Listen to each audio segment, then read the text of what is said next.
I'm Matt McClure. And I'm Francesca Maxime, and this is Currents. A saint from the time of Jesus visits Brooklyn. We venerate the saints because we consider them to be our companions on our journey. U.S. bishops meet to tackle some big issues. We'll let you know how it could affect you. And different people have different obstacles battling the swine flu.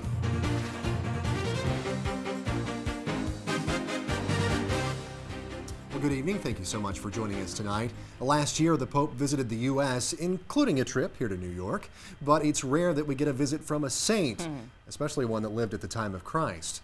But last week, for the first time ever, a relic of St. Mary Magdalene arrived in Brooklyn for an 8-day stay here in the diocese. The relic is actually a piece of shin bone, and it's traveled all the way from France, where tradition holds that this saint spent the last 30 years of her life. Among its stops in Brooklyn, St. James Cathedral Basilica downtown, and it's where we sent our cameras. People are here today because St. James Cathedral welcomed today the relic of Mary Magdalene. She was a follower of Jesus during his earthly ministry. When she met him after he rose from the dead, Jesus told her to go and tell the disciples that he was once again risen from the dead, and therefore later on she would be called the apostle to the apostles, the one who announces the good news to the apostles, who would be officially commissioned by Jesus then to announce his gospel and his death and resurrection to all peoples. According to the tradition, after the death of the Christ, Mary Magdalene left the Holy Land and came in France, where she lived for the last 30 years of her life and where she has been buried. Everybody doesn't have the chance to come in France and to venerate the relic, so the relic has to come to see people if people can't come and see the relic. We venerate the saints because we consider them to be our companions on our journey. We ask them to intercede for us. And so I think that people are very touched in the presence of a relic. They're very moved in the presence of a relic because of that connection to the holy person, connection to the history of the church, connection to God's grace at work in people. So I think there's a lot of deep emotions. I drove down this morning from Boston to venerate the relic of St. Mary Magdalene. Just to think that she saw our Lord in person. I'm here to venerate St. Mary Magdalene. You see the human being that lived with Jesus in the all years, and I said, wow. I think it's wonderful to be close to a part of her. A lot of peace. Peace. I felt a lot of peace, I had felt great relief. It's an honor to have a part of her be with us here in the Diocese of Brooklyn. There is some power, and we can ask for some graces and some blessings for the family. I just think that it's unbelievable that we could be in the presence of someone that was so close to our Lord Jesus. Right now I'm elated, I'm overwhelmed, I'm spiritually overflowing, and I can't even comprehend what I'm going through right now. We are a religion of the incarnation. We are not only a spirit or a soul. We are incarnated, we have a body. We need to feel things, to see things, to touch things, to feed our faith. It's a way to feel closer to the saints, and then to feel closer to the holiness, and then to feel closer to God. I'm very pleased that we have the relic here at St. James. We look for the strengthening of our faith through the recognition that we are connected to the entire history of the church, and so this relic offers us the connection to the very beginnings of the life of the church. So I think that it's a very wonderful occasion for us to remember that we come from a long, long history. The relic was also at St. Thomas Aquinas Church in Park Slope this past weekend to help wrap up that parish's 125th anniversary. Congratulations. Its final stop is St. Anthony St. Alphonsus Parish in Greenpoint. Made a long journey coming over here, and great that a lot of people also made long journeys to come to Brooklyn to see it. Yeah. A lady came from Boston, from your old stomping grounds there, and definitely some long journeys made. Well, it seems as though the real point of connection there was the fact that, here's a woman who, was among Jesus Christ. Right. And, how often do you get that? Not very. Exactly. And it sort of brought people, obviously, they said peace and, just a nice connection to that in a real way. It just reminds you that he did walk on this earth. Absolutely. And there's something tangible right there to remind you of that. The shin bone. Right. Well, stay tuned. There's much more currents coming up straight ahead. When we return, the day's headlines including indications that federally funded abortion may be part of a final health care bill.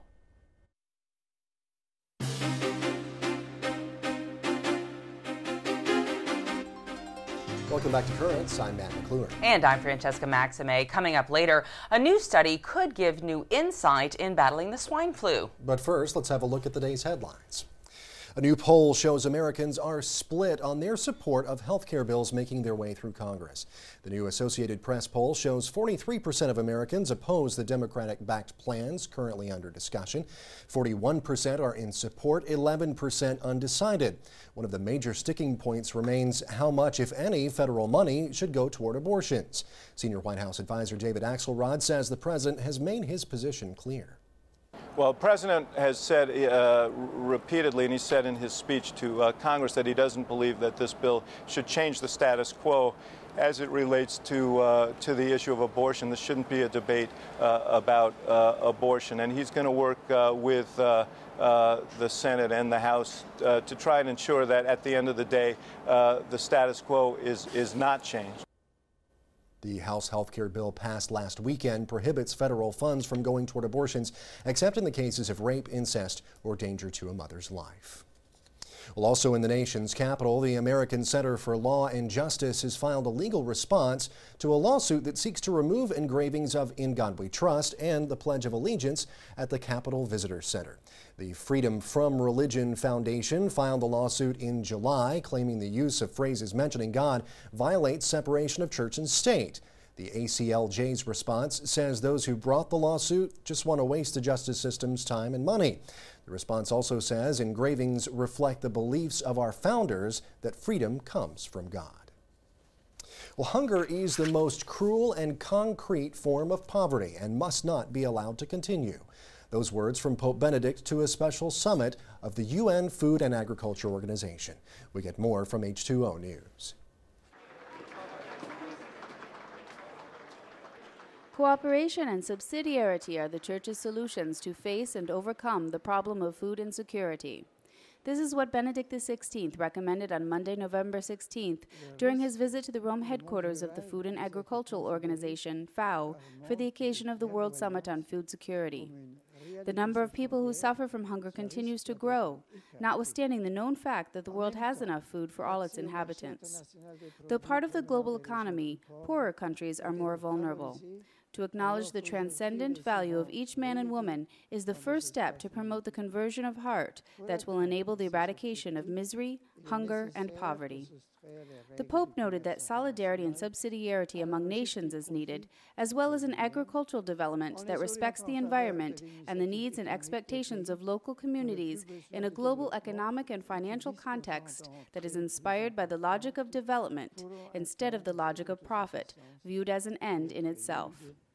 Benedict XVI censured the current tendency to consider food just like any other commodity. His message was, hunger can and must be overcome.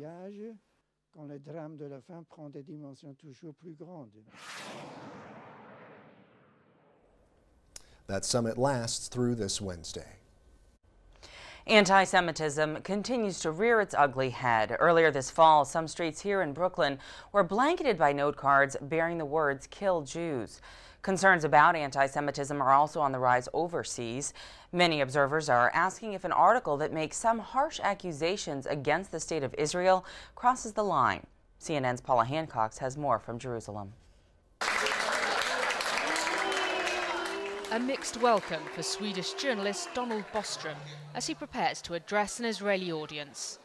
This is the man who earlier this year wrote a controversial article suggesting the Israeli army kidnapped and killed young Palestinians in the 1990s to harvest their organs. It's a charge Israel has strongly refuted. It caused a storm in Israel, and the Israeli journalist asking the questions made his opinion very clear. You're anti-Semite because you're willing to believe there is a remote possibility that the Israeli government and the Israeli authorities will take part in such monstrosity. And this is anti-Semitism. An accusation Bostrom denied amid much heckling. And we will criticize Israel as we did with all other countries, but we still support the country. Israeli protesters outside voiced their anger at Bostrom. He told CNN he has no proof that Israeli soldiers were stealing organs, just that he wanted an investigation into the allegations. The bigger question is his article anti-Semitic? Israel's Foreign Minister Avigdor Lieberman thinks so. When Sweden refused to condemn the article, quoting freedom of speech, the minister said, "This reminds one of Sweden's conduct during World War II, when it also did not intervene." I asked Israel's president at what point does he believe anti-Israel comments become anti-Semitic. It is the anti-Semitism that created the hostility, not the other way around. And, you know, we paid a heavy toll for it over hundreds and thousands of years. But we stood on our ground. The anti-Semitism definition may be easier with some television shows on Arab stations depicting Jews as evil or denying the Holocaust took place. Both the Hamas and the Fatah use awful, horrific distortions of Jewish dress, of Jewish images, to create a demonization, to almost make a subhuman image of Jews. But some worry that criticism of Israel can be mislabeled by those in power as anti-Semitism. I think that Israel is manipulating a little bit, because claiming that any criticism on Israel comes from anti-Semitism means that Israel is clean, Israel doesn't carry any responsibility. It's the world who should be blamed, not Israel.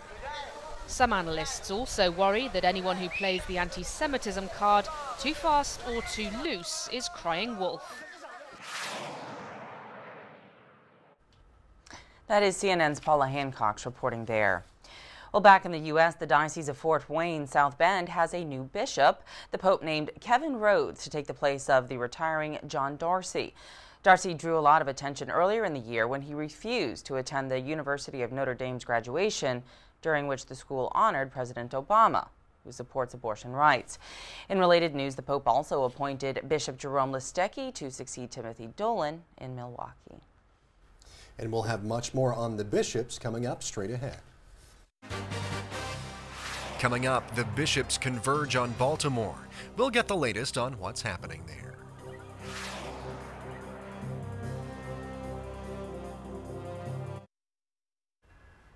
The U.S. bishops are meeting this week in Baltimore for their fall General Assembly. The bishops have been front and center in the news recently with their vocal opposition to health care that includes federal funding for abortion.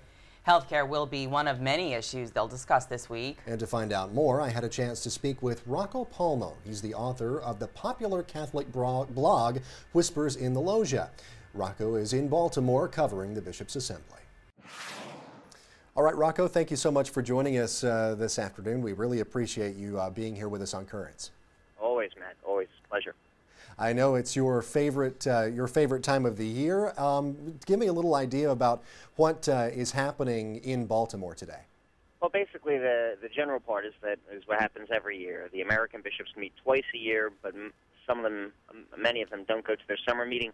So this is, in effect, the one big time of the year the American bishops meet. There are around 400 bishops here, and they always get, different policy statements done, and so that they can speak with one voice nationally. So we're going to be seeing developments this week on marriage, on nutrition and hydration policy, but all of the stuff it takes to run a church of 68 million people here in American Catholicism. Yeah. Well, what's the mood like there? Have you gotten a chance to speak with any of the bishops? Well, I got here yesterday, and so they're always a bit more relaxed before the larger sessions begin. The mood is actually really positive. Last year it was pretty tense because we had just come off the election, and especially given the church's pro-life convictions, many of the bishops didn't know what to make of what was going to happen in the new administration. Right. But at but this year there's a much more lighter feeling, a happier feeling, and a feeling of confidence. I think especially because of last week's vote in the House of Representatives on the Stupak Amendment, which made sure that there was abortion-neutral language in a health care reform bill, and the bishops' lobbying largely facilitated that passage and got it to a vote on the floor. So there's a real sense of confidence that was reflected from that.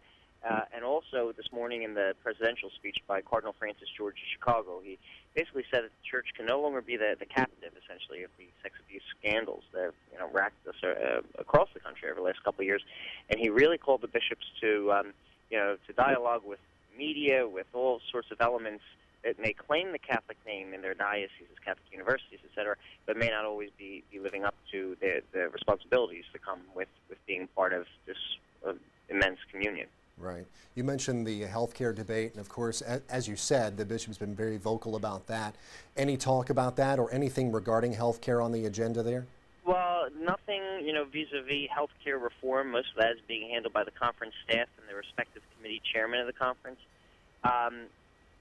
But the feeling in the room, again, after Stupak, after last week, I think is a sense of, we can still get these things done. Right. And even after that vote, intriguingly enough, even though the deadline for credential requests had passed from the media, there were something like 100, 150 more credential requests because, clearly that vote said, not just obviously the Catholics, but to the media and to the wider country, that the church is still a player. And especially on an issue like healthcare reform with all the Catholic hospitals we have here in the States, that what the bishops say, the bishops feel can have an impact on politics and policy. Right. Any other controversial issues coming up? I heard you mention possibility of maybe a statement or something on gay marriage. Is that coming up? Well, not on gay marriage. See, the bishops have had a years-long, what they've called a pastoral initiative, to not so much go after same-sex marriage, but to affirm the marriages that exist. I mean, even same-sex marriage aside, half the marriages in this country these days end in divorce. Yeah. And that figure is also a lot of significantly reflected in Catholic stats as well. So there's going to be a pastoral letter, a national pastoral on marriage, a letter from the bishops to young married couples. There's been some debate about the tone of it. Some bishops have said that it sounds more like a doctrinal statement than something you would give to 20 or early 30-somethings about to get married. Right. But it's so that's that'll be an interesting debate. That's tomorrow.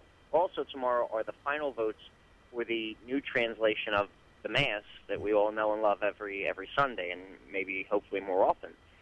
The Vatican has been working on retranslating the missals and approving them so that they can more faithfully reflect the Latin original.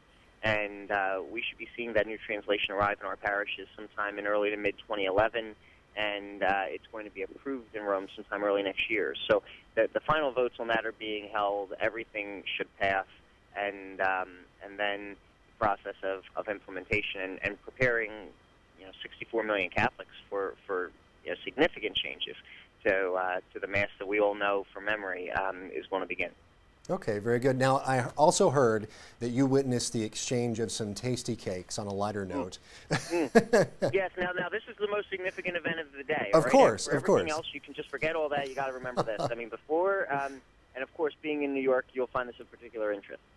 Before, on the day of Game 1 of the World Series, Cardinal Justin Regali, the Archbishop of Philadelphia, and Archbishop Timothy Dolan, of course, the new Archbishop of New York, had agreed to a bet in which if the Phillies won the World Series, Dolan would send a dozen bagels down, and if the Yankees won the World Series, then Cardinal Regali would send up tasty cakes. Well, of course, we all know the result. As a Phillies fan, I don't want to recall it here. Right. But anyway, so today, right at one of the coffee breaks about an hour ago, Cardinal Regali handed over the tasty cakes to Archbishop Dolan, and Archbishop Dolan promptly ripped open the box, ripped open a candy cake, which is a peanut butter inside with a chocolate shell, lobbed it in his mouth, gave the other one to Cardinal Regali, who's much more reserved than Dolan is, and being a good sport, Cardinal Regali ate it. It's the first time I ever seen him eat in public something that wasn't the Eucharist.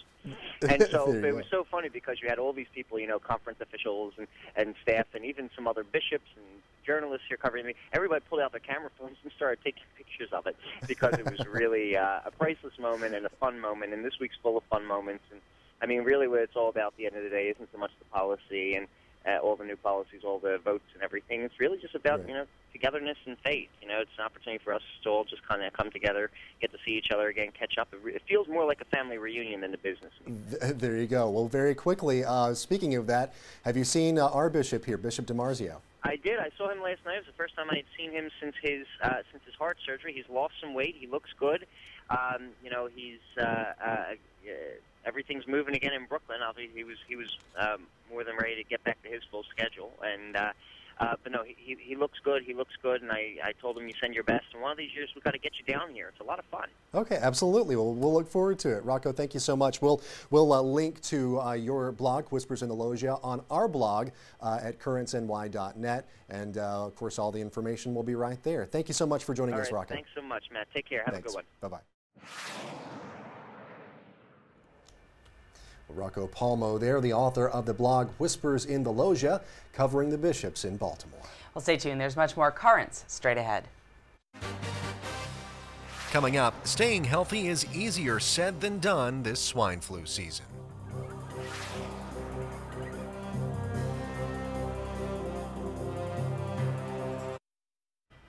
Welcome back to Currents. In this swine flu season, more and more New Yorkers are going to clinics to receive the vaccine.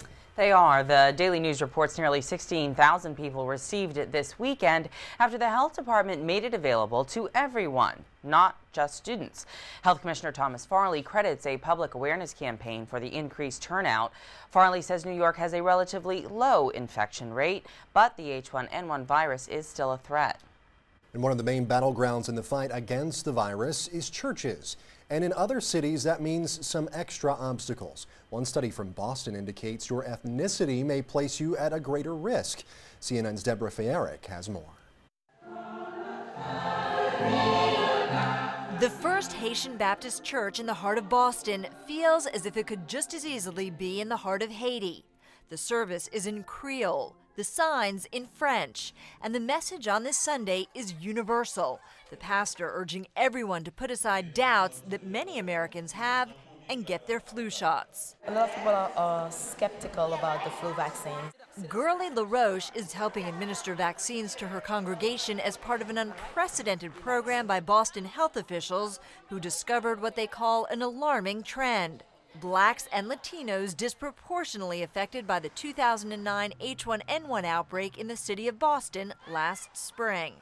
3/4 of the people who were hospitalized in the city of Boston with flu were blacks and Latinos, even though they make up less than 50% of the population.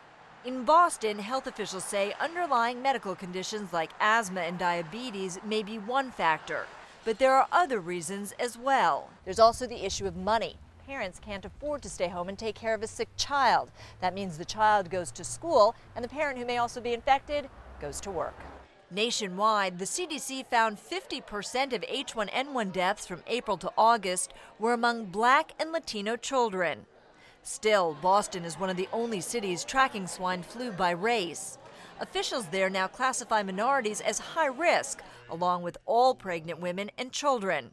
Do you think Boston would have a higher mortality rate in the minority community were it not for this anticipated H1N1 vaccination program? Absolutely. Absolutely. Dr. Anita Barry and her team of epidemiologists discovered the trend, and nurses like Cindy Theodore targeted churches, tapping into the persuasive powers of pastors to get the word out. They're in church every week, so that's one way to get to talk to these people and offer them the help. Boston hopes to vaccinate roughly 300,000 people in the high-risk category. The CDC recently announced an estimated 540 children have died from H1N1 since the pandemic started in April. Well, here in the Brooklyn Diocese, the diocese is actually recommending that parishes not offer the chalice during communion and not shake hands during the sign of peace. Yeah, a lot of them are doing that all around the country, actually. Yeah, do the elbow bump or the fist bump or that kind of thing. You know, I guess I'll have to be doing that. It's a nice little fake pat hug or something. Right. Yeah. We used to call it, I grew up, as you know, in the Baptist church in the South. We used to call that the Methodist hug. Oh. You know, just the little pat on the shoulders. You know. How did we get from swine flu to that? I don't know either. But anyway, but it is an important thing, and the thing that I really think there was a shot in there of a billboard that said, "Got a pulse, get the flu shot." Yeah. I think that kind of speaks volumes to it, because it's really something that is very important, especially if you're in those higher risk groups. What I think that is most interesting is that Boston's the only place that's actually tracking it by race, because there are a lot of places that would have more insightful information. I mean, that kind of epidemiological work, if I can get that out there, is really critical in terms of sort of, spotting these trends and then trying to prevent a problem really before it gets worse, before it spreads further. Right. And usually you see that kind of tracking going on, and you kind of wonder why it's not going on with the H1N1 so far. Right. So maybe that's something to kind of keep an eye on. I would say.